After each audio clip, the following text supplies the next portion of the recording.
لا الہ الا اللہ پڑھ لا الہ الا اللہ۔ سورۃ یاسین پڑھ کے ثواب بھیجے، کوئی منع نہیں، لیکن یہ قبروں پہ بیٹھ کے پڑھانا جو ہے یہ ثابت نہیں۔ آپ خود پڑھیں، گھر میں بیٹھ کے پڑھیں اور دعا کریں اللہ اس کا ثواب فلاں کو عطا، یا تمام اس قبرستان والوں کو عطا فرما، کوئی کمی تھوڑی ہے ثواب میں۔ اگر حیض کی وجہ سے عورت نے 10، 11، 12 کو طواف نہیں کیا، وہ جب پاک ہو طواف کرے، اس پہ کوئی دم نہیں، یعنی وہ 13 کو پاک ہو، 14 کو ہو، 15 کو ہو، لیکن طواف زیارت کے بغیر وطن نہیں جا سکتی، ورنہ وہ پھر حلال نہیں ہوگی اپنے شوہر پہ۔ انتظار کرے جب حیض بند ہو، پاک ہو، غسل کرے، طواف کرے، پھر جائے۔ یار آج کل تو کوئی بڑا مسئلہ ہی نہیں ہے۔ آج تو حج کے آنے سے پہلے جس بی بی نے حج پہ آنا ہے وہ کسی اچھی معتمد لیڈی ڈاکٹر سے مشورہ کر کے دوائیں لے لے اور حج سے پہلے اس کو کھانا شروع۔ یہ جو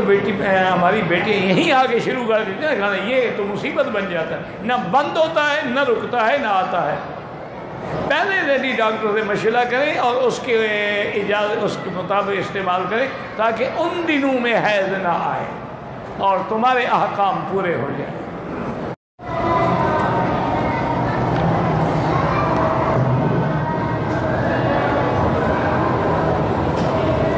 اگر ایک آدمی کی جیب میں جیسے آج کل چھوٹے قرآن ہیں نا جی، حمائل، وہ جیب میں ہو تو وہ اس کو لے کے حمام میں نہیں جا سکتا ہے۔ حمام گندی جگہ ہے اور قرآن جو ہے وہ پاکیزہ چیز ہے جس کو اللہ نے لوح محفوظ میں رکھا ہے۔ بل ہوا قرآن مجید فی لوح محفوظ، اسی طرح فرمایا فی کتاب مکنون لا یمسہ الا المطہرون۔ قرآن تو ایسی چیز ہے کہ اس کو کوئی ناپاک عورت حیض کی حالت میں یا نفاس کی حالت میں یا انسان جنوبی حالت میں ہاتھ بھی نہیں لگا سکتا ہے، چاہے جائے کہ گندگی کی جگہ میں جیب میں ڈال کے چلا جائے، وہ بالکل ناجائز، کبھی ایسا نہ کیا کرے۔ اگر قرآن پاک اس کو باہر رکھ کے۔ بعض لوگ ہوٹل کے سامنے نماز کے لیے کھڑے ہو جاتے ہیں، دیکھیں میرا بھائی ہم یہاں کھڑے ہیں، اگلی صفیں ہمیں اگر نظر آ رہی ہیں، ان کو پھر اور اگلی نظر آ رہی ہوں گی تو پھر تو نماز ہو جاتی ہے، لیکن اگر اگلی صفیں نظر نہیں آتی ہیں، صرف ہم آواز پہ نماز پڑھیں، پھر نماز نہیں ہوگی۔ اول تو یہ ہے کہ اتصال ہو کہ صفوں کے ساتھ صف ملی ہوئی ہو، لیکن اتفاق ہے جیسے یہاں کئی منزلہ عمارت ہے، اب کیسے صف ملے تو اس کے اندر جو صفیں ہیں وہ ملی ہوئی ہو، اور یہ گویا کہ عمارت مسجد الحرام کے مسجد کے حدود میں داخل ہے، پہلی منزل دوسری ہو، تیسری ہے، چوتھی ہو، لیکن اگر ہم باہر ہیں پھر اگلی صفوں کو دیکھنا پڑے گا، نظر آ رہی ہیں تو تمہاری جماعت کے ساتھ نماز ہو جائے گی، اور نہیں آ رہی ہے، صرف آواز آ رہی ہے، یا کوئی آدمی اپنی کمرے میں بیٹھ کے ٹیلی ویژن کھول دے تو ٹیلی ویژن پہ تو امام صاحب بھی نظر آ رہے ہیں، وہ نماز نہیں ہوتی۔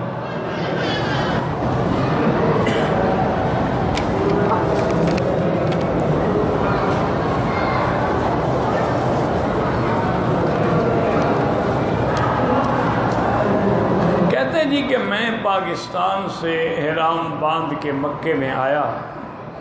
راستے میں میری طبیعت خراب ہو گئی، ہسپتال لے گئے، جس کی وجہ سے مجھے احرام جو ہے وہ کھولنا پڑ گیا۔ بعد میں نے مسجد عائشہ سے احرام باندھ کے عمرہ کیا ہے، عمرہ ہو گیا آپ کا، لیکن دم پڑ گئی، اور یہ دم جو ہے نا اس کو کہتے ہیں دم احسار، اور یہ قرآن کا مسئلہ ہے، اس میں کوئی مولویوں کا جھگڑا بھی نہیں ہے۔ فَإِنْ أُحْصِرْتُمْ فَمَا اسْتَيْسَرَ مِنَ الْهَدْيِ، اگر تم روک دیے گئے عمرے سے تو جو اللہ توفیق دے وہ قربانی دو۔ تو اب روک دینے کا معنی یہ ہوتا ہے دشمن نے روک دیا، کسی جانور نے روک دیا، بیماری نے روک دیا، کسی طرح تم رک گئے نا، عمرہ نہیں کر سکتے۔ تو اب تمہارے ذمہ یہی تھا کہ تم عمرہ بھی کرو اور ایک بکری دم مکہ مکرمہ کے حدود میں لے کے ذبح کریں اور مکے کے غریبوں میں تقسیم کر دیں، فقراء میں کر دیں، اور پتہ نہ لگے مدرسے میں جا کے دے دیں۔ اگر مدرسہ نہ بھی لے تو یہ سامنے ہی جمعیہ خیریہ ہے جہاں بن داؤد ہے اور یہ شرکہ مکہ ہے، اور بورڈ لگا ہوا ہے جمعیہ خیریہ، وہاں جا کے دم کے پیسے جمع کرا دیں، وہ کر دیتے ہیں اور تقسیم بھی کرا دیتے ہیں۔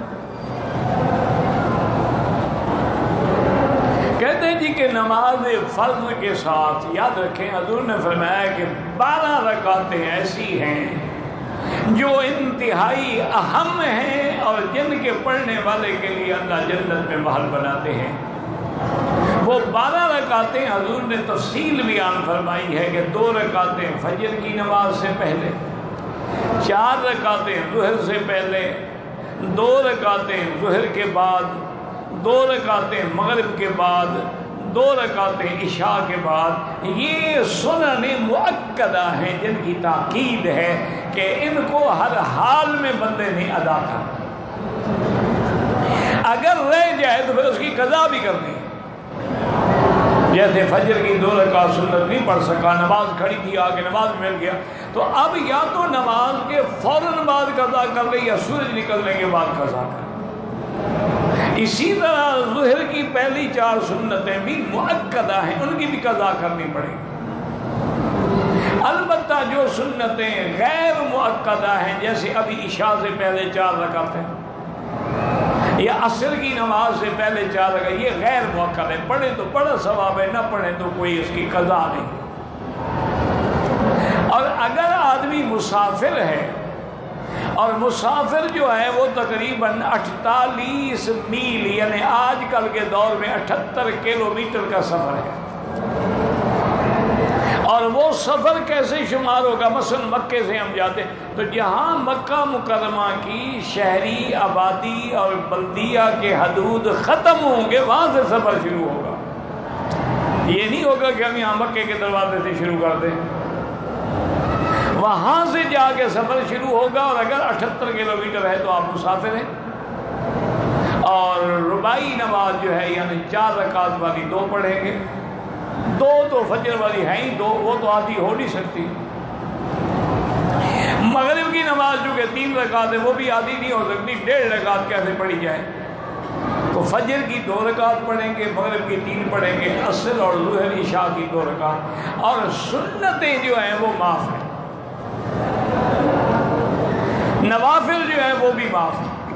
لیکن احناف کے نزدیک وتر معاف نہیں ہے، کیونکہ وتر واجب ہے، وہ سنت نہیں، وہ سنت سے ایک درجہ اور آگے چلا گیا، تو اس کو وتر ہر حال میں پڑھنا ہے، چاہے اس وقت پڑھے چاہے بعد میں پڑھے، لیکن لازم وتر پڑھنا پڑے گا۔ تو اس لیے ہمیشہ یاد رکھیں کہ مسافر ہے سنت معاف ہے، فرض پڑھے گا وتر پڑھے گا، اور باقی مسافر نہیں ہے تو یہ 12 رکعتیں ہر حال